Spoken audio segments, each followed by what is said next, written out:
Matter Jody, Your Honor, can you hear me? Uh, yes, Your Honor, this is the case where we got the final order, the proposed final orders on Thursday last week. And I was asking that this be set over so that I could talk to my client about the proposed final orders. Your Honor, can you hear me? I'm sorry? Can you hear me? Yes, ma'am. Oh, thank you. This is before the court. We received a ruling on January 31st. I sent Mr. Anagnostou a balance sheet on February 5th. It's now been roughly a month. My client's just anxious on moving this forward. I said this at the direction of the court. Mr. Anagnostou asked me to settle on for a presentation. It's my understanding that today, at this time, is the only availability for the court.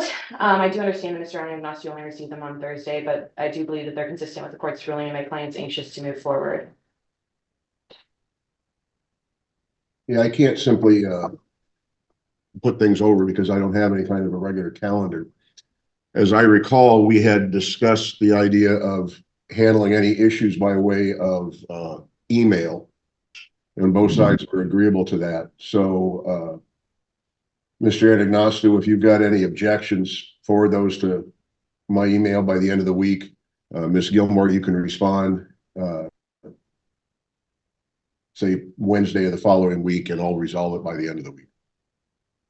That's great. Thank you. All right.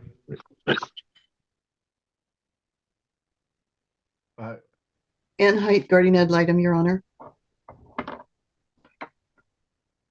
Your Honor, this comes on my client's motion to represent the petitioner Rebecca Swanson. We're asking largely that you adopt the recent GAL report with the recommendations as it pertains to 7-year-old Adeline. This is a case that has extensive history dating back several years, but most notably in September of 2023, after the incident in which the SWAT team was called out to the residence of Mr. Barnes after he was heavily intoxicated, barricades himself inside the residence, and eventually after a standoff of several hours, they used tear gas to get him out. Since that time, the court has taken somewhat of a cautious approach to this. The court appointed Ms. Height as the GAL to conduct the investigation last October. She did so, issued preliminary findings in December, at which time I believe it was Judge Fassett made some changes to the parenting plan about the first of the year. Have my client deemed as the primary residential parent for Adeline, and Mr. Barnes received every weekend, commencing December 29th from Friday at 6 to Sunday at 6. Judge Fassett indicated at that time that there's a couple more issues she wanted the GAL to look into, specifically related to the criminal history, the substance abuse issues, as well as have some limited input from the child through her counselor, which we have provided you. That's Jackson Wilshire. So we have that information now. I can tell the court, my client details it for you in her declaration, that issues with the child and some of these responses are, although gotten better since we changed the parenting plan a couple months ago, you still fall into this lull of the child showing signs of some sorts of regression. Information is provided in the GAL report, which shows this is a child who kind of speaks the truth to the counselor. I'm paraphrasing what the GAL's findings were, and the information from the counselor is again concerning. You look at the information that was provided, again, in addition to the incident that happened in the fall of this past year. There's also this type of what can only really be deemed a toxic environment at dad's home that filters down to the child. The dad and his current partner have what we would deem frequent interactions that are somewhat volatile in nature, in which the child is exposed to that.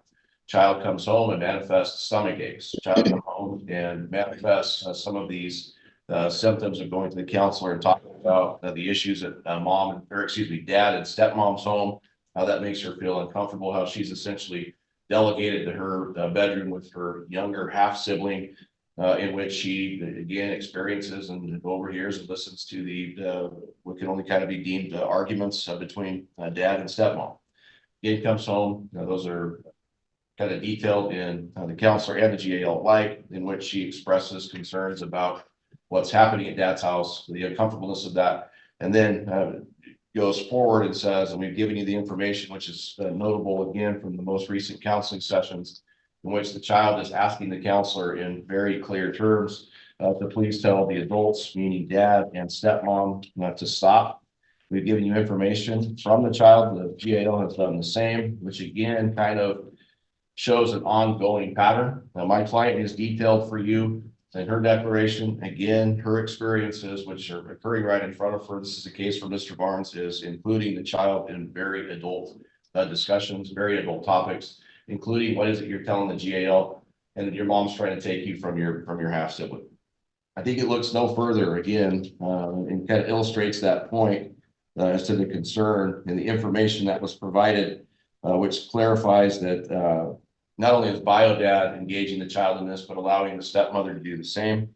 Adeline reports that she had an adult conversation with her, meaning stepmom. She said her stepmother told her that she was lying about things she was telling the therapist, her mom, and the court. I'm assuming that's the GAL.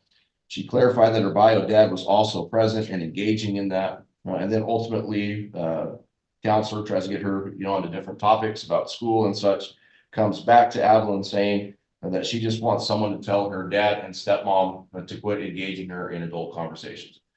If you take that with some of the other instances, and again, what was fairly recent back in September with dad, you get pretty much a environment for this child that gives rise to various levels of concern.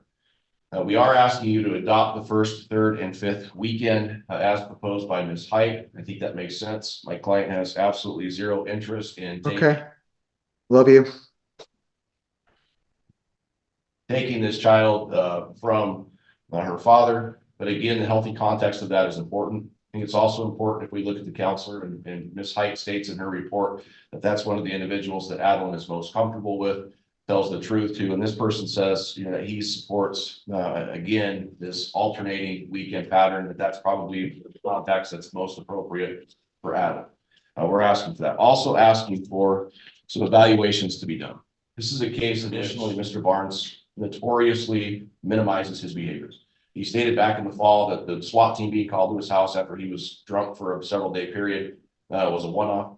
Prior to that, he stated that his alcohol wasn't an issue, that he barely drank caffeine. Well, that was before this, in his words, one-off with law enforcement back in September. We certainly know that that's not true. I would submit that the last alcohol evaluation I'm aware of, and I'll certainly give way to Ms. Height for her information on this. The last one I'm aware of was back in the fall of 2022. So we're going a year and a half on this alcohol evaluation. That came back, he had no problem. But again, that was a self-report with no information from my client, no information from the GAO. We think that moving forward, that's probably appropriate. Also thinking, again, this is certainly paramount to a lot of the issues, that something's going on inside of that house. I think hopefully we can all agree that the SWAT team isn't regularly or routinely called to homes that are thriving, or homes that are stable. I think a domestic violence evaluation with Miss Lovely in Kelso is appropriate. Again, I would ask for input from my client and the GAL or the GAL, but regardless, we do need to get that because the information that's provided by Mr. Barnes is routinely minimized to a point of it almost being insincere. So we do believe that's appropriate. And then finally, we're asking on that parenting plan that there be an absolute restriction and prohibition from anybody talking to this child about adult matters. She should not come home and be asked, what did you tell the GAO? Your mother is trying to take you from your little sister. She should not be exposed to the yelling inside the home. I think Mr. Barnes's declaration, again, is somewhat disingenuous when he states, well, I just have a loud voice. So does my wife. So it probably comes across to a 7-year-old as yelling. Again, given the circumstances, that's not real believable. So we are asking that the domestic violence be established. Also asking that nobody, again, in line with that question, this child, whether that's a third party, whether that's a parent, child should be able to talk to her counselor freely. Again, GAL states that that's something that's been happening and is positive for her. We think that should maintain, but she should not be influenced by adults in her life regarding issues of this as no 7-year-old would. Lastly, this is a child support request as well. The child has been living with my client for the better part of the past 2 months on a primary basis. We've provided proposed child support worksheets along with the 2023 W-2 for my client and recent pay stub. My client's pay information is pretty straightforward. Did not get a response from Mr. Barnes related to that. We have zero idea how much money he's making or in what capacity right now. We imputed him at $4,000 net per month. And again, that might be closer, that might be far off. I didn't see that he provided any financial information related to our request for child support. Whatever the court does with that, we're asking that be set retroactive to January 1 of 2024, as that's very close in time to when Adeline began living primarily with my client. Ms. Height, Anything you wish to add, first of all? Thank you, Your Honor. I do stand on my report. I would just reiterate for the court that my concern is some conversations I've had with Addie, and my evaluation of this little girl is that she's charming, she's complicated, she's smart, she's creative, and she is unsettled at this time. And I believe the court needs to move to add simplicity to her life, some routine, and I think that will help provide relief for Addie, that will help her not have the need to self-protect or self-promote by stretching the truth or creating and inventing stories. I believe a lot of what she tells is true reports and true troubles, but I think she also she has been creative in some of her answers with me and with others I know. So I think that she's not a bad little kid. What's happened is she's learned some way to self-protect and self-promote.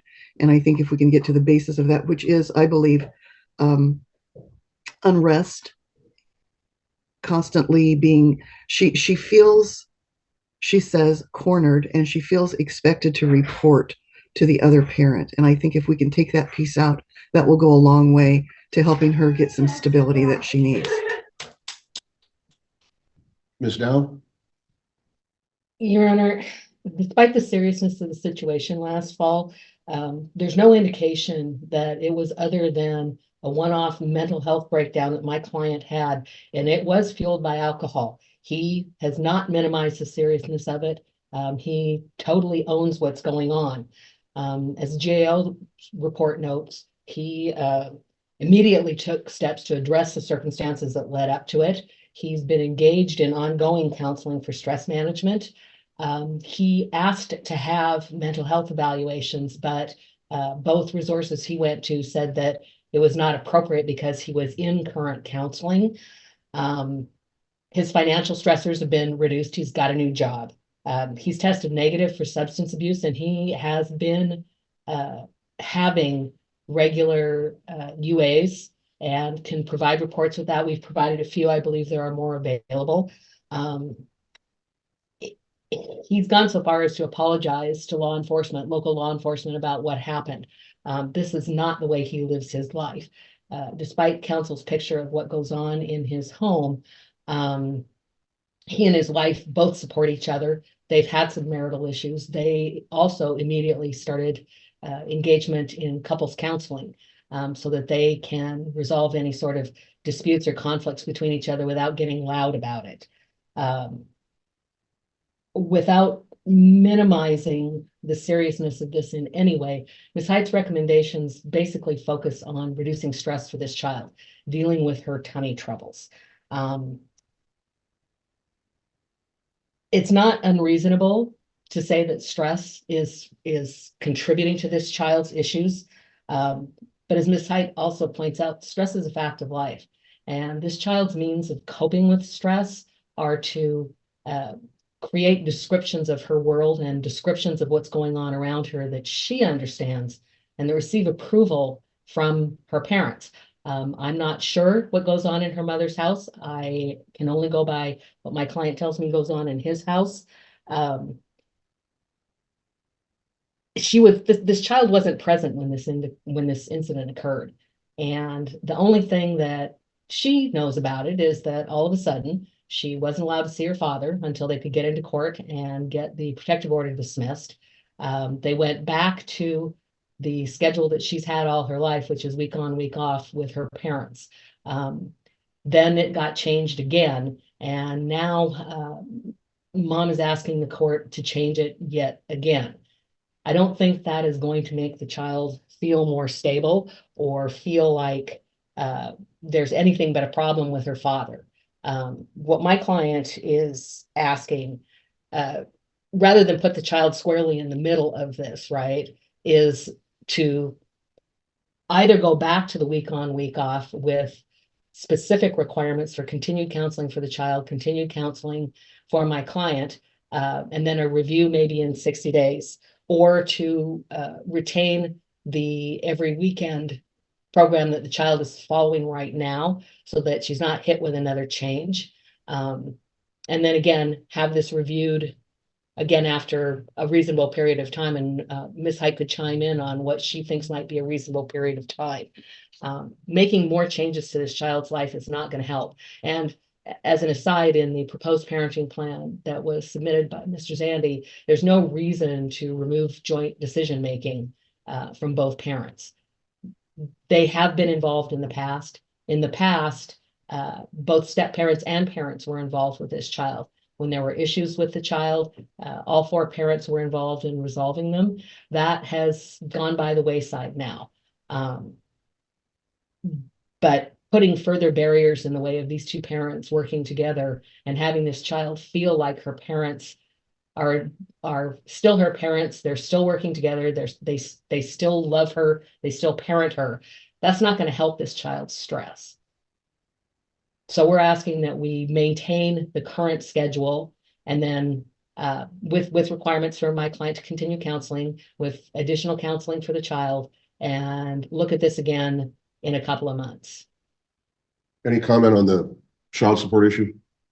My client did submit some financial information, but I don't believe it got in time for you to have a look at it today. Unfortunately, I was out of the office, so I'm not entirely sure what happened with it. If the court feels that temporary child support is appropriate, my client, he's perfectly ready to support his child. He just doesn't want to see her hit with more changes, and he'd like to get back to that week on, week off parenting. Mr. Zandy? Yeah, I mean, and child support, I think, is the easy part. If Ms. Dow just wants to forward me what she has for a W-2 and a recent pay stub, I think we could probably put that together and give it on a presentation. And just very briefly in response to that, Ms. Dow said something I think that struck me. Stress is a fact of life, and I think we can probably all agree to that in some fashion or another. But stress to an adult should be very different from stress to a 7-year-old child. 7-year-old should not feel the stress of a mom and dad, should not feel the stress of marital discourse, should not be subject to interrogations from mom or dad, and should not have to worry about, again, whether the child was present or not, that the SWAT team's coming in, tear gassing the home while dad's clearly throwing furniture and destroying property inside the home. So a child's gonna come home, regardless if she was present during that ugly incident or not, and see that the home has virtually been destroyed. And again, that was my dad. So again, limiting the stress of this child is what this is all about. Limiting this and letting a 7-year-old be a 7-year-old and not have to worry about the stress of adults, especially adults who are making terrible decisions for themselves, again, should be the goal of this. Our parenting plan proposes that, and again, I think it's supported by the GAL recommendations as well as the Child's Council. Well, obviously, the incident last fall is very concerning. It sounds like Mr. Barnes is addressing that. Of more immediate concern to me right now is that Mr. Barnes has got to figure out, not sometime next month, but now, what he can and can't talk to a 7-year-old child about. That's obviously not happening up to this point, based on what the child's saying to the counselor and to the GAL. And he and his spouse have got to figure out how to resolve their differences without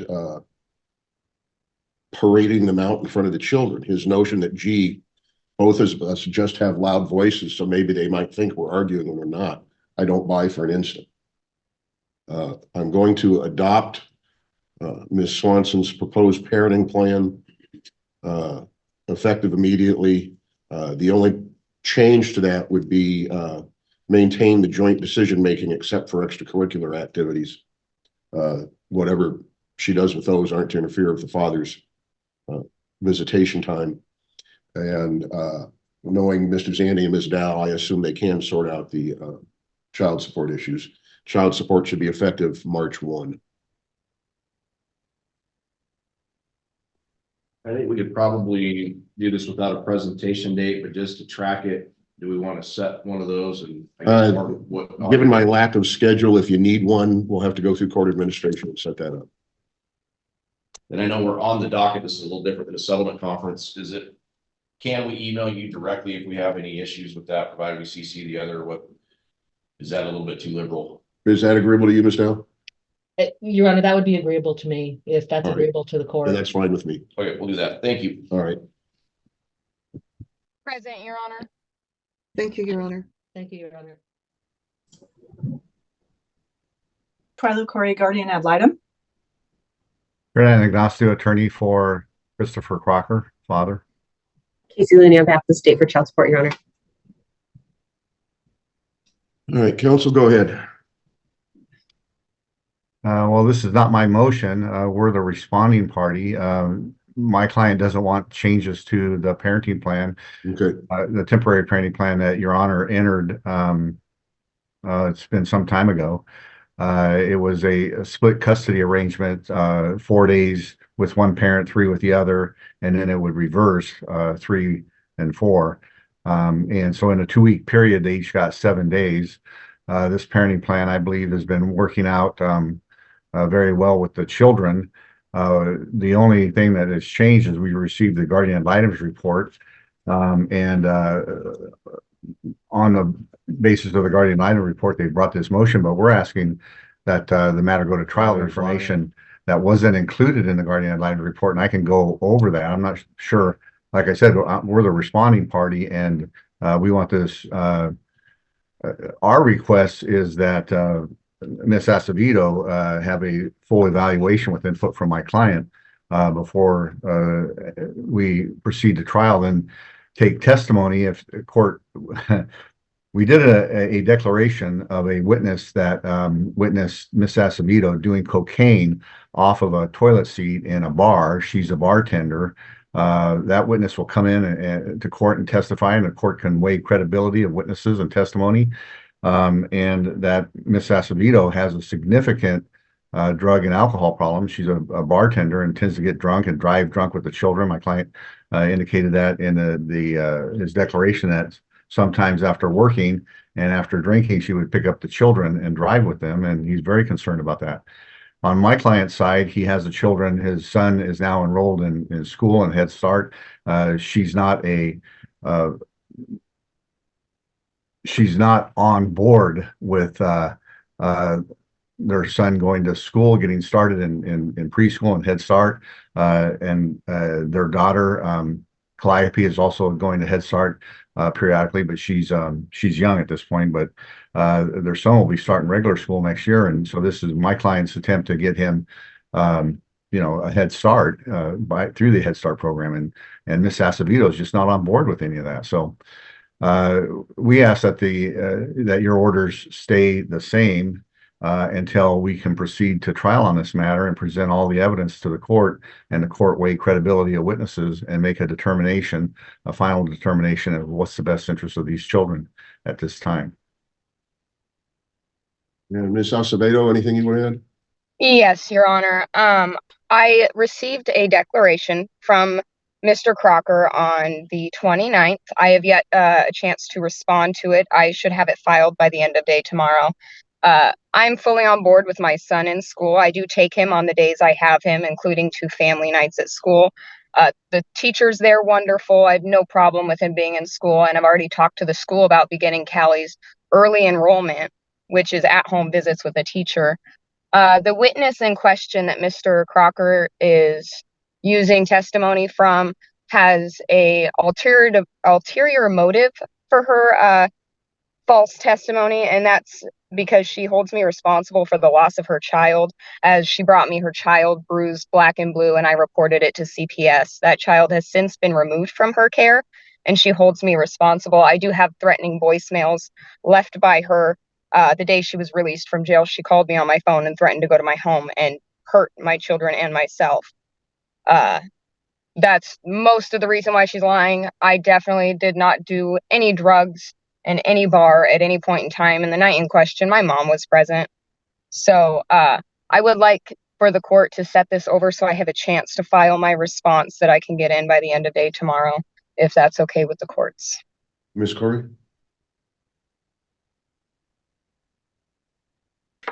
I absolutely stand by the recommendations in my report. I was most alarmed at the incident where Mr. Crocker was arrested after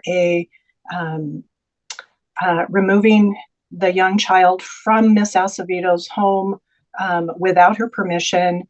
He put the child in the vehicle and I'm sure you've read the reports, he proceeded to run in a high speed, at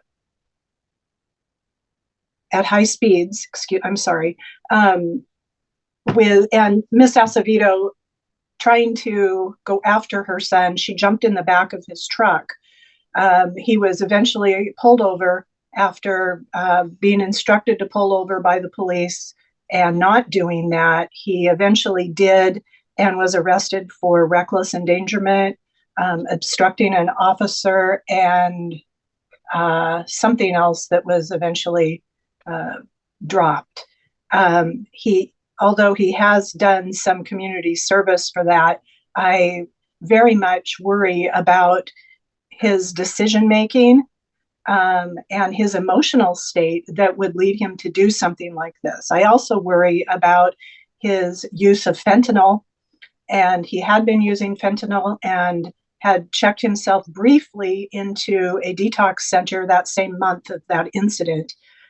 He checked himself out before that was completed, less than 48 hours, if I recall correctly, and against recommendations of staff. He has had a couple of clean hair follicle tests in the meantime, but this incident was just 6 months ago. And I seriously fear for the children when they're in his care.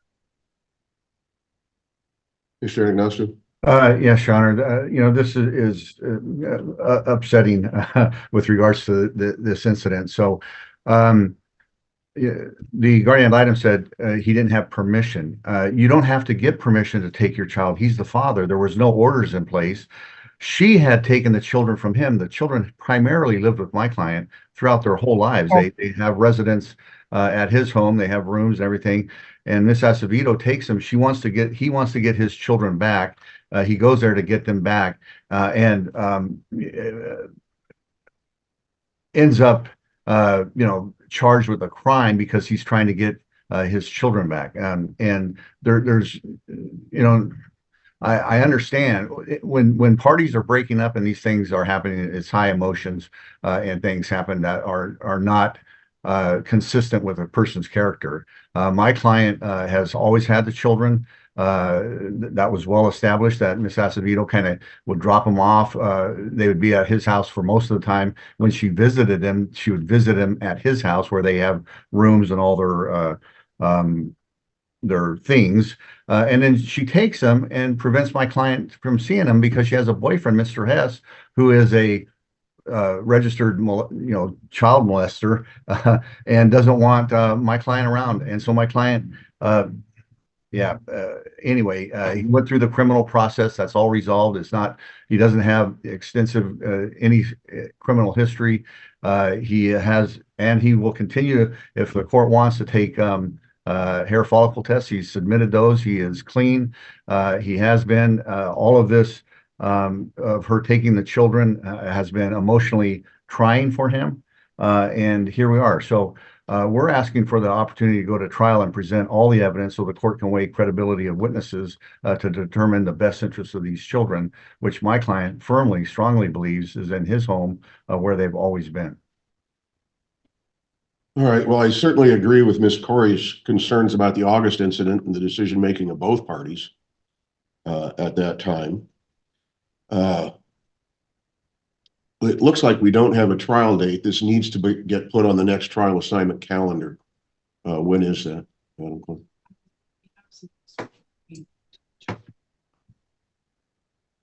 That should be next Wednesday, I assume. To get a trial date assigned. And I am still in the same position of being very concerned about drug use by both these parties. I am not going to make any changes today. I will put it over till next week. I assume Judge Hahn will hear it. And again, I want both of them to UA and hair tests today, and I want those results available for the court and the guardian ad litem before the hearing next week. Your Honor, Would it be okay if I took my UA and hair follicle test tomorrow, as I am out of town today and I have a doctor's appointment and I'm not sure I would be able to make it to the facilities in time today, but I can definitely do it tomorrow. You better figure out how to do it today. Okay, Your Honor. Your Honor, And the any state, objection from either party to the proposed child support orders? All right, hearing none, I'll sign those. thank you, Your Honor. Judge, this is Mr. McGrath from Mr. Peterson. I think Ms. Dow's on the other end. All right, Ms. Dow, go ahead. Your Honor, my client brought this action initially based on statements that she was hearing from their 14-year-old son, Gage. I believe, as Ms. Lawrence noted in the last page of her brief interim report, she did what she thought she needed to do to address a situation that she was extremely concerned about. Now, whether or not that situation still obtains, or whether it was as serious as her son was making it out to be, she did what she thought she needed to do. At this point in time, I think we need to be guided by the guardian ad litem's recommendations, Thank you. because the child does seem to be safe at this point in time. Mr. McGrath, anything you want to add? No, I mean, our position, as we mentioned to the commissioner in Thurston County, is that the son Gage and Ella, the daughter, who's a little bit older, neither one of them was ever in danger. That's what the commissioner concluded up there in Thurston County in January. I don't know whether we can't stop Miss Wadier if she wants to proceed further with a potential modification. So we stand by what the GAL has to say. All right, and I thank Ms. Lawrence for her information, and it sounds like the mom took the steps that she thought appropriate and probably were appropriate, and it also sounds like the father has taken the steps to redress the situation, and all is well. So at this point, I'll make no temporary orders, and I'll leave it to the parties as to how they wish to proceed. Thank you, Your Honor. Thank you. Thank you. Yes, sir. And ready. And counsel, before we get started, I want to kind of narrow our focus a bit. Obviously, step one, given the allegations we've got going back and forth here, is we need to appoint a guardian ad litem immediately. I want to get a review hearing probably in about 3 to 4 weeks. And the issue I think that we need to address today is, what do we do in the meantime? So I agreed to guardian ad litem, and that should happen. That was one of my requests for an interim review.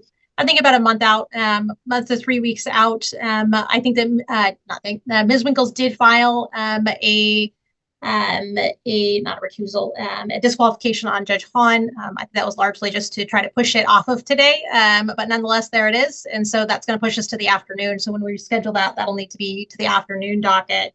And let me ask both counsel one question. You're probably more familiar with the timeframes than I.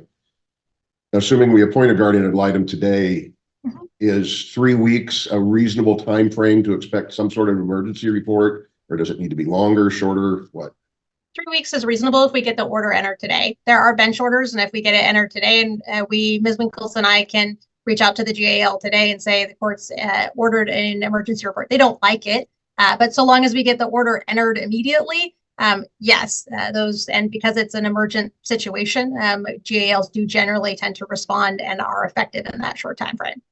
I'd ask for 4 weeks just because I'm on vacation. I think the GAL can probably do it, but unfortunately in 3 weeks, I'm not going to be here. I might be able to do it remotely, but I think 4 weeks is just a little bit better of a time. Additionally, Mr. Ramos does have, well, who knows if it'll go forward, but a March 14th thing in the criminal action.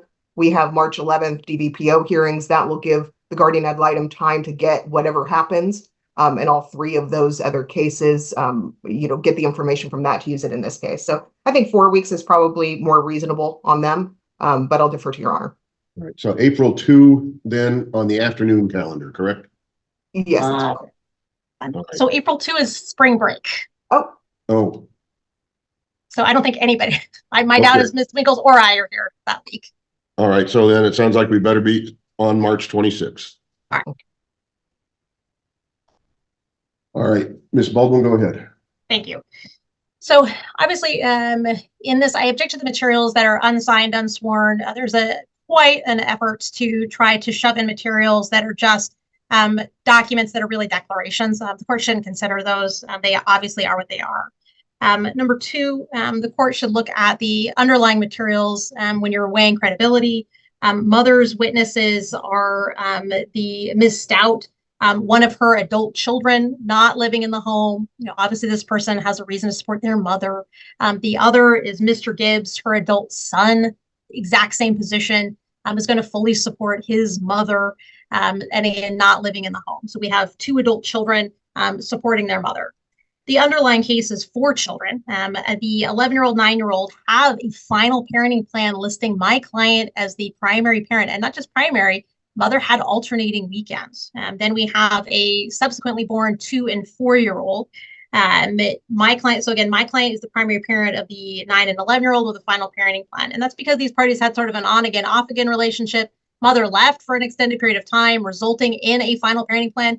And although she tries to minimize that separation, they were separated long enough that they went through a full contested litigation and they ended up with a final parenting plan that listed my client as primary. And mom saw them essentially every other weekend prior to the reconciliation. Now, there are collateral matters, as mentioned. So there is a collateral criminal matter and there is a collateral DVPO. What I find, and Your Honor is very familiar with this, is that both of those tend to be, as to the children's issues, tend to be subservient to the family law matter. Is that once this court starts making rulings, both the DVPO case and the criminal case tend to say, great, this court is in the best position to make educated decisions regarding the children, because this is the only court that's really hearing the children's issues, needs, and this is the only court that's going to appoint a guardian ad litem and have the full understanding of the case. So you're asking. Let me ask one question. In the criminal matter, Yes. I assume there is a no contact order between the 2 adults. The court did include the children. As soon as this court makes an order, we will then ask for that to be modified. Okay, go ahead. Thank you. And I think that was just because mother asked for that relief. I'm not sure that the court independently did that. There's no crimes and no charges associated with the children, is my understanding. It's just the crimes against the mother that are the current allegations. My client, so again, we will ask and are asking for my client to have visitation with the children. And again, we'll understand we'll need to modify other orders in order for that to begin. But this court should order them so that then that can start. There are major concerns in this case, and the court rightfully says I want an interim report because there are serious concerns. We see children now missing school. The oldest 3 children, the 11, 9, and 4, the 11, 9-year-old are in traditional school. The 4-year-old was in preschool. We see the grade school age children missing school. We see the 4-year-old either being pulled entirely from preschool and entered into a new program or not.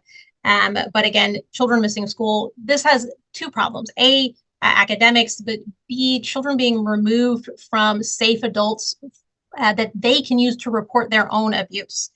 My client reports that the mother physically abused the children, as well as significant mental health issues that would just simply result in abuse and neglect as a result of her mental health issues. The children are now being removed from their access to being able to report and receive aid. So that's some of the father's chief reports and concerns. It's notable in the mother's own declaration.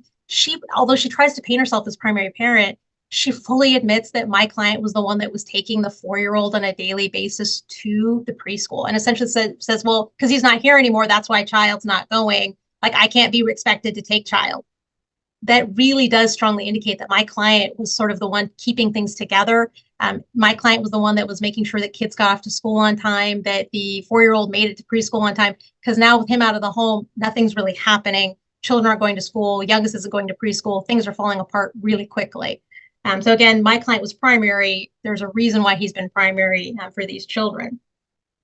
My client indicates that although he understands the allegations are against him at the moment, he says there's been a long history of abuse with mother. He had planned to leave the relationship, that it was very, everyone understood that this was the plan. He had already spoken to the mother about leaving the relationship, and that essentially, because he was leaving the relationship, that's how then she raised these allegations against him to either force him to stay or to be in a position of power and continue that power over him. because of where we are in the case, what my client's asking for this interim period. So again, we consider this sort of a 1 month interim period until we can get the guardian ad litem on board and get some of these other issues fleshed out, is 4 hours twice a week. And we'd like that to be professionally supervised. We'll choose a supervisor and we'll pay for that supervisor, but it won't be a family member or a friend. The idea, and that should be on my client's schedule. Mrs. isn't currently working to our knowledge, so there isn't any reason for her to dictate the schedule. The idea being behind that is that it gives us and the guardian ad litem professional reports to, again, be able to then report back to Your Honor. These children have an extremely close and bonded relationship with my client, to the point where they would report to my client things that were happening in the home prior to the DVPO being entered, and seek my client out for help and support. Similarly, pending the next hearing, Mother removed my client's access to Skyward, which is the online tracking system for attendance and grades. That should be restored. Mother did that specifically, not for any other reason than to prevent my client from knowing that the children aren't going to school. There's nothing really my client can use nefariously for that, other than to see his children aren't going to school. So again, there's no reason that should not be restored. We're asking that immediately be restored. Court should appoint the guardian ad litem. We agree to that 100%. In this case, the parties didn't own a home. It was just a rental. Mrs. can stay in the rental. There's no issue with that. My client's already obtained another home. So long as there's a professional supervisor, visits should be able to happen in his home. No reason for them to happen. And so long as that works for the supervisor, there shouldn't be any issues with that. Again, so long as it works for the professional supervisor. As to property, this is only a 2-year marriage. And so the vast majority of this property is separate property. My client is a contractor. He works in the trades. And so he has been limited or prohibited from obtaining access to his tools and the ability essentially to do the jobs he can do. We're asking for him to be able to obtain the property that he's requested as well as the vehicles he's requested. It doesn't leave Mother without vehicles. I think we left her with her separate property vehicles, as well as significant property, but my client shouldn't be left with essentially without the tools of his trade to be able to work, especially when this is generally the slow season for folks who do that type of work. There should be a civil standby. We're asking because Ms. Ramos is now represented, that to be worked out with opposing counsel, but within essentially the next week. My client is asking for his own restraining order. My client details pretty significant domestic violence of his own, times he's been hit, kicked, pushed down the stairs, talks about specific videos. Again, it's hard to present videos in this format, but again, has videos to be able to show the guardian ad litem of Ms. Ramos violently pushing him down the stairs. Details, essentially they had a split level home. At the top of that sort of half staircase, there's a baby gate or baby fence. He would have to step over it. And as he would step over it, she would repeatedly shove him down the stairs. First couple times she did it, he was able to catch himself. The last time he wasn't. And he tumbled down essentially that 6 to 8 feet, landing in front of the door. He says that, there's still, the front door is still banged up from where I banged into it as I fell down the stairs. And he said, there's a video of it. You look at her and it's essentially expressionless. And he says that really has to do with her mental health, that it just didn't matter to her, that it just did not register to her what she was doing and what her behavior was. My client similarly details incidents where she struck the children. And he said that at first she would just deny that it even happened. And just, despite the clear evidence of striking the children in their face, the children are actively crying and sobbing, strike marks still on the child's face. She denies it. He basically puts the child in front of her. Is like, look at this child, you can see what you did visibly. And then it was just kind of walk away. 10 minutes later, let's just go to the grocery store. It's fine. And so again, it's not that he blames her. It's just that he indicates these are aspects of her mental health disease and disease process that she just doesn't recognize what she's doing. And that is, again, part of the really clear and present dangers to these children. Specifically, my client's aware that she does have bipolar disorder and borderline personality disorder. This inability to recognize that you're hurting someone else does fit with those diagnoses. He talks about her sort of ranting and raving and walking around the house and him sort of having to bring the children into a room and kind of close himself and the children off from her, and the difficulties associated with that. So again, really significant concerns. My client details his concerns about mother's drug and alcohol use. She doesn't even present a clean UA today. My client was able to obtain a clean UA. He has paid for her to take a hair follicle. Although she claims to have taken one, she doesn't produce it. And again, if you look through the records, she goes by about 3 to 4 different names, and that's a huge concern. So we're asking that she instead be required to report to Performance Occupational Health Services. That's the new name for workplace wellness. We're asking that she be required to do a hair follicle and show ID, because the big concern here is that we're not really sure who appeared, if she did one or who appeared for it, but my client is prepaid for her to do one, because as we stand here today, she hasn't even produced a clean UA. And so there are substantial concerns. It's not uncommon for folks with mental health disorders to self-medicate. And my client indicates that he knows that she has done that in the past. My client similarly indicates there are videos that the 11-year-old has sent him, or I'm sorry, the 9-year-old has sent him of mother in the car transporting a 9-year-old, 4-year-old, and 2-year-old while she's using. And so again, this leads my client to substantial concern about her using. Even if what you're using is ultimately marijuana, if you're doing it while you're driving, that's still a DUI while you're high and you're transporting 3 of your 4 children. And certainly when your children know that you're using and transporting them, that's a major concern. So we are asking for that. And again, my client has prepaid for that. She should be required to show ID to verify it's her. I'll note that it's somewhat repeatedly brought up, oh, my client is an immigrant. My client is an immigrant. Yes, he is. And he's proud of that fact. He's been here for about 20 years. He's not leaving anytime soon. This is something that that the respondent has sort of repeatedly brought up, is he's being deported tomorrow. That's just not the case. Again, along with the restraining order, my client is asking very specifically for a restraint that she's not to access his email. They had quite the, maybe call it the chutzpah, to file a confidential email from my client's immigration attorney, which is quite interesting that they'd be willing to indicate that they breached that communication. But they did so. So it's very clear that she's willing to open and access all of those communications. So she should no longer access that email. That's not appropriate. And so we are asking for that very clear prohibition from this point going forward. But my client, again, has concerns that she's using that email as well as his Apple ID to continue stalking him. We've had concerns that my communications with my office and my client have been breached as well. So we've been extremely careful, again, with this same concern, and obviously for good reason, seeing communications with the immigration attorney. Of note, though, my client, it was a withdrawal notice. That happens periodically. Attorneys move on. My client has immediately obtained new counsel in his immigration matter. And again, there are no pending deportation orders or anything of that like. My client, again, has been here for 20 years. He expects to stay, frankly, until they put him in the ground. So again, there's no real concern there. On the issue of finances for the next month, again, this was put on the court on a pretty shortened matter. My client, again, works sort of in the trades. Those are lower in the winter months, a little bit higher in the summer months. We put the best financial information we could, which was, I believe, tax returns in front of Your Honor. Those show gross income of $76,616 for my client and a net income of just over $6,000 per month. Mrs. should be imputed at full-time minimum wage. That would put her at a net of essentially $2,400 per month.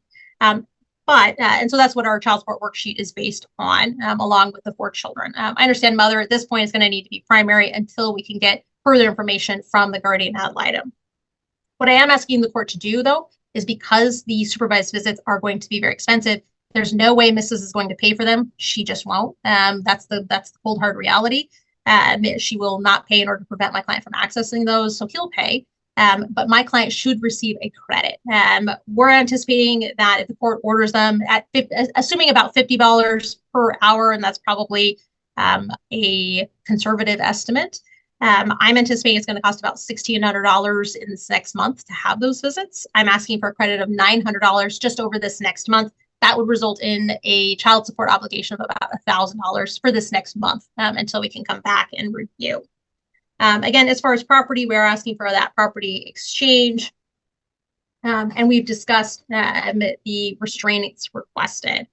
So at this point, we're asking for visitation. That'll begin once we can modify the other orders associated with the case. But that's reasonable in this case. And again, if it's professionally supervised, there are simply no issues to be had. Ms. Winkles? Yes, Your Honor. There's quite a lot to go through here. The first thing is, these are not self-serving declarations. What you have here are videos of Mr. Ramos doing cocaine while he's driving. And those videos can be presented to the court today if we were able to. That was from December 23rd, 2023. We also have the video of the supposed pushing down the stairs. It did not happen. We tried to take still shots so Your Honor would see. It didn't happen. What happened was Mr. Ramos, as he has done in the past, attempting to get a leg up and to have control, to say, I have all of this on you. You have nothing on me. You can't do anything. So if we go back to the 2018 order here, that parenting plan was signed while Miss Ramos had moved back into the house. This is not an off and on again relationship. This is a relationship that started in 2010 and then ended briefly for a year when my client went to school to better herself and then started back up within 9 months. They have not been apart since that time. You can see that because we filed all of the medical records showing that my client was there living in that house, receiving communication in that house since 2019. Now, why did this final parenting plan get signed? Well, my client had just had a C-section, was living in the house, they were together, and Mr. Ramos put it in front of her and told her she had to sign it, and if she did, they'd get married. That's what they did. They got married right after that. We have filed a modification in that and are seeking adequate cause. If we move on to this matter, on February 2nd, Mr. Ramos got really angry with my client. He ended up hitting her in the face with a closed fist, then proceeded to strangle her while she was holding her 4-year-old. You'll see the polygraph results, whether or not Your Honor takes this into account. The fact is they came out as truthful. But more than that, the cops' probable cause statement, which is signed under penalty of perjury, is in there as well. He says everything was consistent. Mr. Ramos argued that she was hitting herself. Now, my client goes to the doctor directly after that, and you'll see a bunch of medical reports from my client for different times that he's beaten her. She goes, her voice is so hoarse, and she's been beaten so badly that the children did miss 4 days of school. That's absolutely true, and you'll see the date was immediately after she was beaten, and she went to the hospital. That's because my client was so severely beaten that the police made this an assault to DV. Now, the children are involved because it's also reckless endangerment, and he was also charged with that because she was holding the 4-year-old child while he was beating her. This is not the first time he's beaten her. You'll see pictures that my client has submitted from July and November of last year, April, July, and November of last year, showing bruises covering her entire body. She weighs 111 pounds. She's a slip of a thing. Mr. Ramos weighs almost 200. On top of that, you will see 2011 police reports. The police came out, and what they found is somebody else had called. No, my client has never called the police in any of these cases. This is interesting because my client's never called the police. Other people have always called for her. They found her cowering half naked in a bush after being severely beaten by Mr. Ramos again. Her only job that she had at Fiber Federal, she was dismissed from because she came into the office covered in bruises constantly. Her eye, her throat, and Mr. Ramos went to Fiber Federal and started making death threats against her and the staff. He was eventually trespassed from Fiber Federal and told not to return. This is back in 2011. These were my objections. These were the unsigned, unsworn declarations that were sort of jammed in as exhibits that shouldn't be considered. My client testified to this under penalty. I understand your concern, and I only considered it as coming from her. All right. And part of the reason that we have thrown so much in there was because this is an attempt at gamesmanship here. What we have is a filing on March 28th where it's service by mail of the summons and petition. They tried on the same 2 days, the same weekend after my client had been beaten, they tried to serve her 2 days, not 5 times. They tried to serve her 3 times over a weekend where she wasn't there. And then they get an order to serve by mail. They serve on March 28th, get an order to shorten time, and we're here today on the 5th. Which means the only reason that she has anything before this court today was because I happened to look on to see for a different matter. The fact is he's trying to get this on before the assault 2 on the 14th and before the DVPOs, 2 of them, not 1, on March 11th. So he has a clear history of this because you can see that in his parenting plan with his other baby mama. He was supposed to take a batterer's course. He never took it. He has the 2011. And the other thing to note is, although he got them vacated after the fact, He was arrested and convicted of assault 4DV on 2 separate occasions. At the same time, he was arrested and convicted of felony drug possession of cocaine. And you see the cocaine, the shot of him holding it as he's waving it. And those videos are available for the guardian ad litem or this court during trial, and we will be playing them in the DVPO. We also have videos of him screaming and cursing at his children and telling them that they better get on board with what he says and what he's telling them to say, which is why we don't want any visitation at this point. You have the declaration stating that he's threatened to kill anybody who goes against him. He says they'll be, quote unquote, dead in the streets. And you can see from the police report back in 2008, he clearly also threatened the old baby mama with death, and the cop heard it and testified to that. And the fact is this is a man who's very dangerous. He happens to have somehow slid under the radar thus far and gotten away with things because he's dealing with people that he isolates so much, and he makes them incapable of financially supporting themselves. So then he gets an excellent lawyer. Ms. Baldwin is absolutely fabulous, gets an excellent lawyer. They have nobody. They have no money whatsoever. So what happens is he ends up as primary parent. He ends up with all the power. But this time they took evidence. And that is because the older daughter, who testified to what it was like in the house growing up with her mother and why she doesn't like her mother. I mean, that was a very honest declaration. It says, I have problems. My mom's a weak woman. My mom lets this man attack her. She let this man attack me.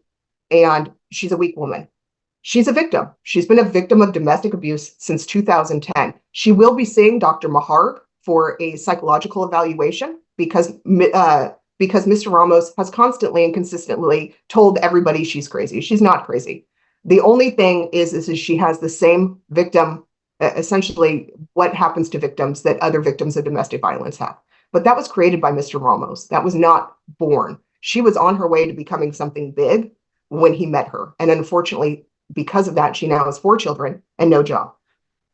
So going back, so he's beat her. We have pictures of bruises. We have the videos of the cocaine. We have all of that. They gloss over all of that documentary evidence. They gloss over it. He's reckless endangerment to children. He's also told the children, you'll see in that declaration, what to say to the police.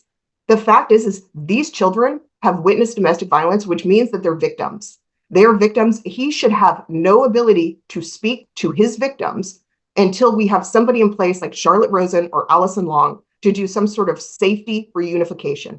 At this point in time, given his history of trying to control the narrative and trying to control what his children say, and we see that in the text message he sends to his 11-year-old daughter.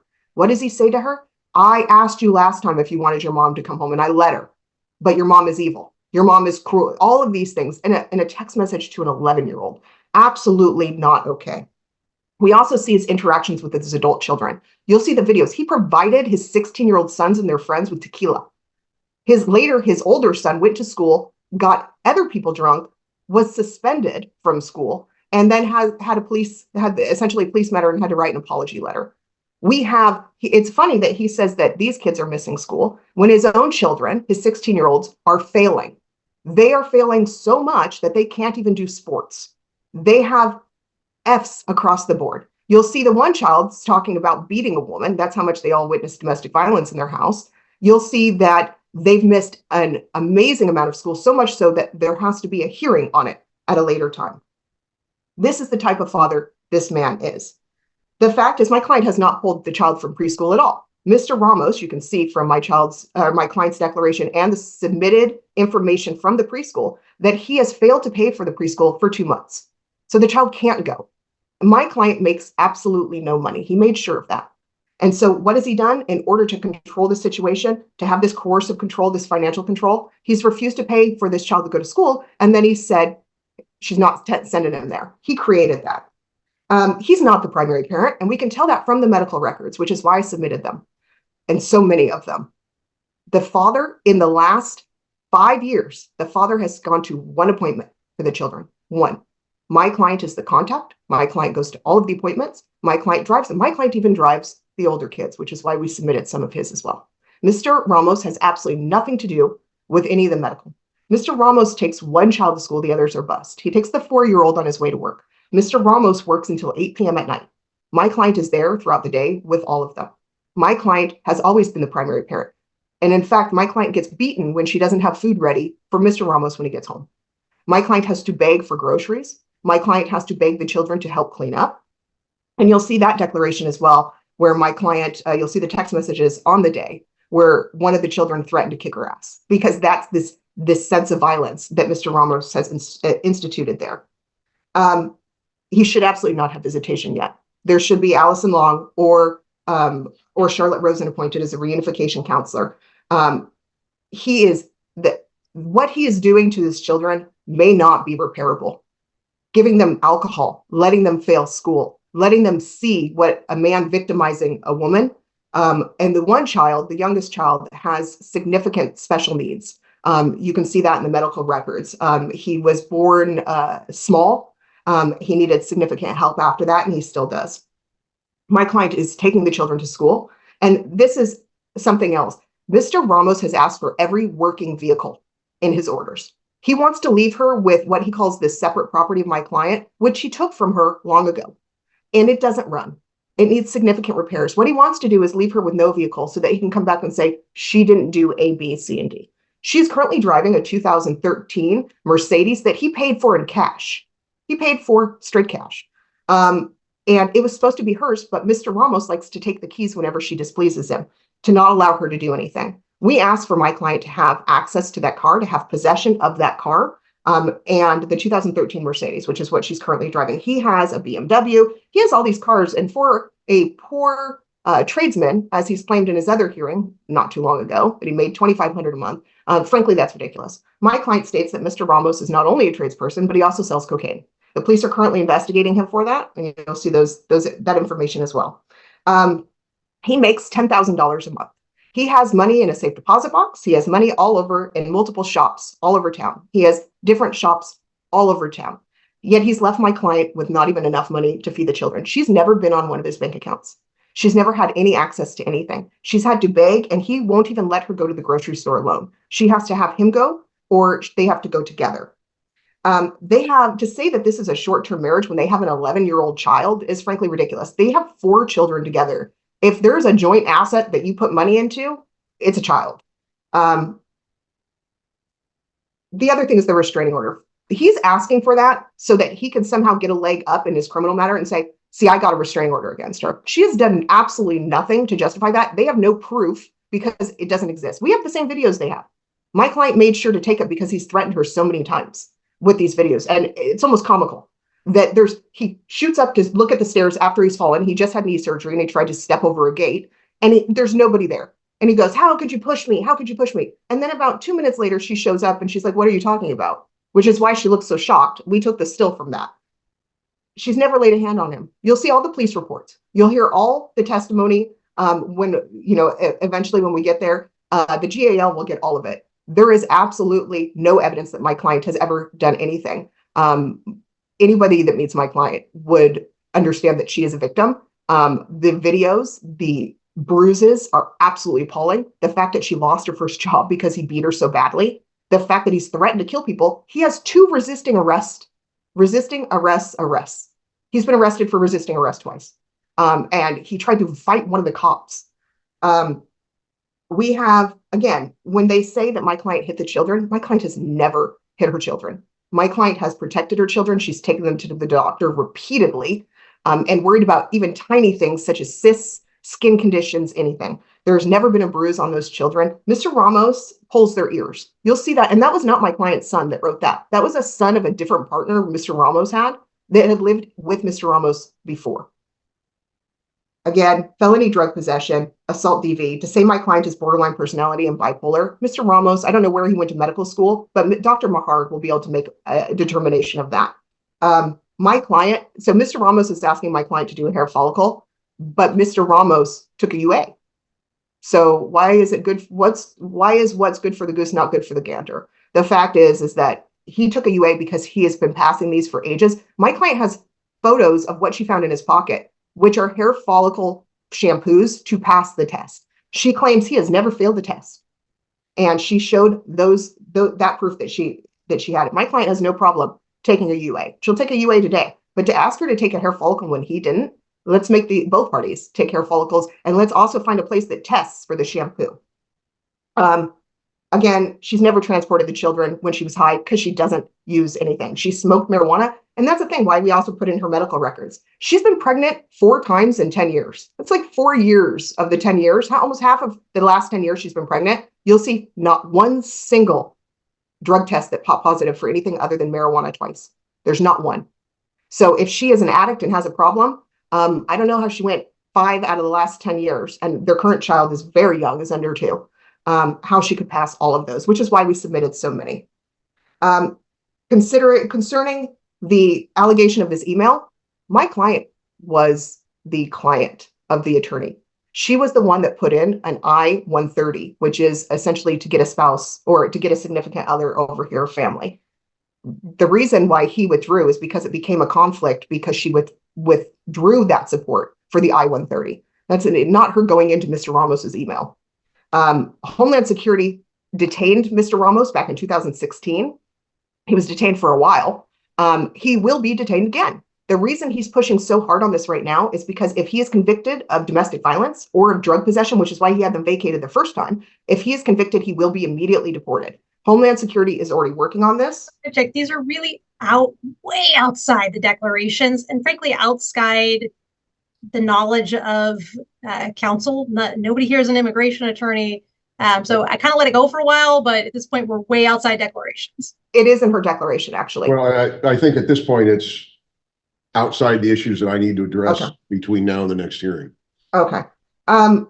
With regards to financial, again, he paid for all the cars outright. He has a considerable amount of cash on hand. My client is on TANF. So at most, she should be imputed at 32 hours minimum wage. She currently is on TANF and government aid.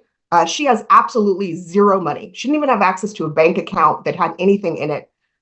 She has no ability to pay anything. To give him a credit for reunification when he created the situation by abusing the family and doing cocaine, smoking crack in the bathroom, we have a video of that as well, and a video of him cooking crack on the stove, is frankly ridiculous. If they're going to do reunification therapy, and I would ask that it be counselor-led, he needs to pay for that independent of child support. He is trying to deprive this woman of a working car. He's trying to deprive her. He knows she'll get kicked out of that apartment or the house because she can't afford to pay it. She has no money. She has 4 children, all under the age of 12 at home. There is absolutely no way she can make money. We would ask for spousal maintenance in this case.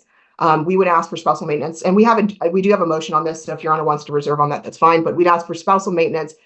We'd ask for Mr. Ramos to pay all of the bills at this point if you want to do it until that order is made, the child's preschool, the rent, the utilities, and to also pay child support in the amount that we have set. And you'll see our worksheets are filed under seal. He makes closer to about $13,000 a month.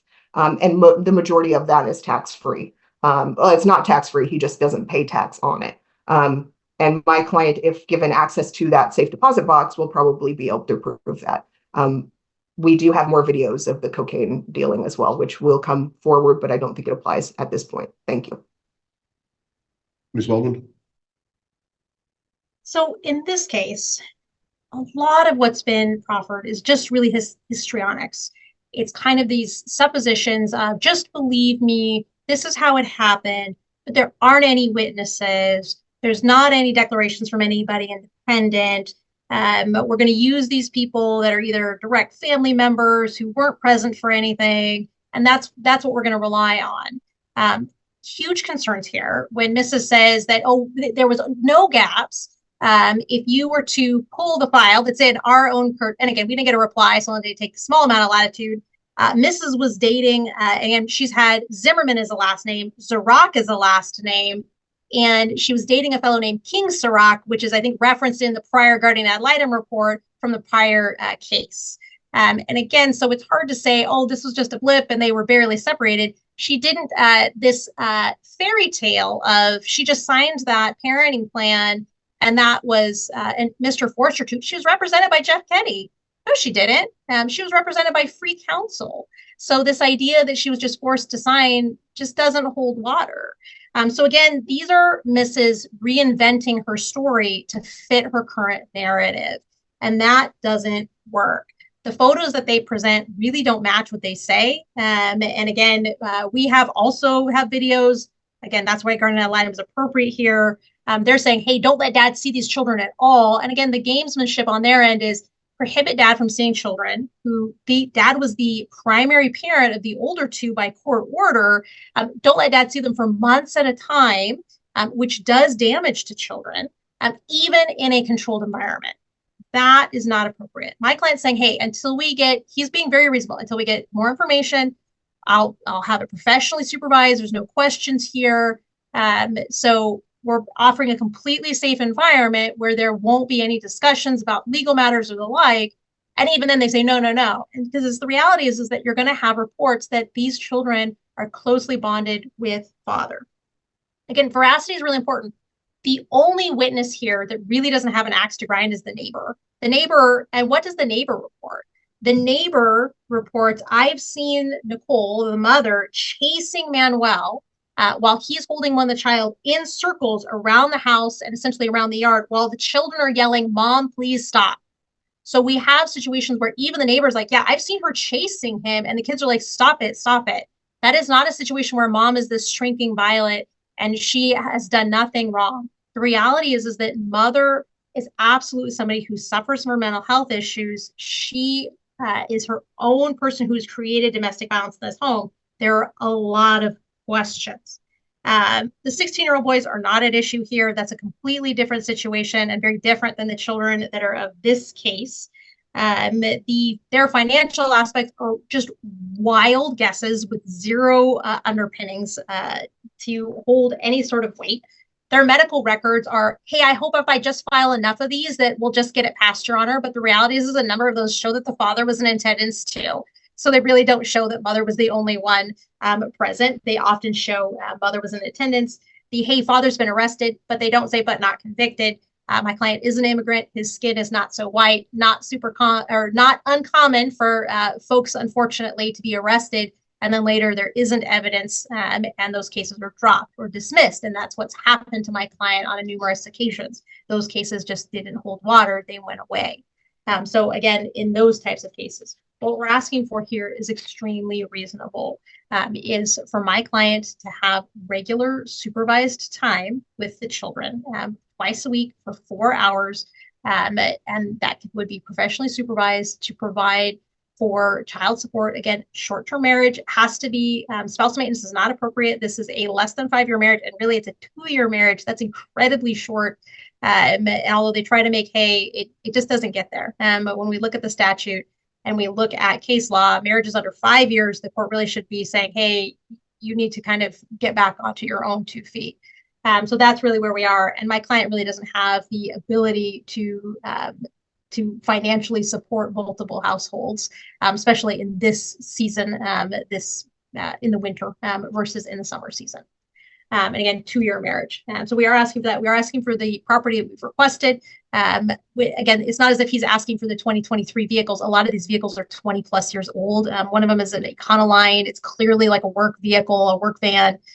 His personal items, tools. Again, they're trying to prohibit him from having the ability to make funds. It's reasonable to obtain the hair follicle test from her. She hasn't even provided a clean UA.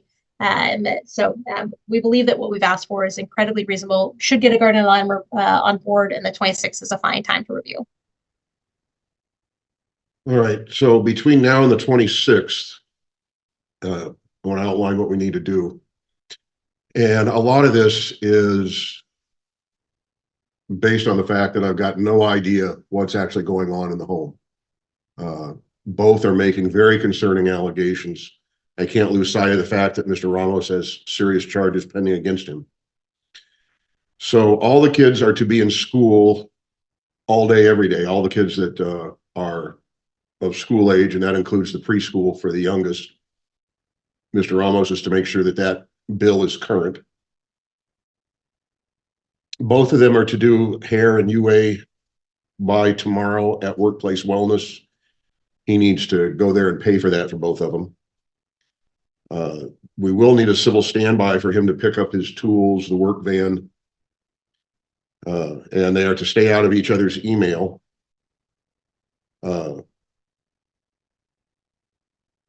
There should continue to be no contact between the adults. And the orders about the children are based on the assumption that once this order is entered, the no contact order in the criminal matter will be modified to allow for it. I'm not making any change in that case at this time, obviously. What I'm going to order is that Mr. Ramos has the children from Friday after school until Monday at school, each weekend between now and the 26th. Ms. Ramos has them the balance of the time.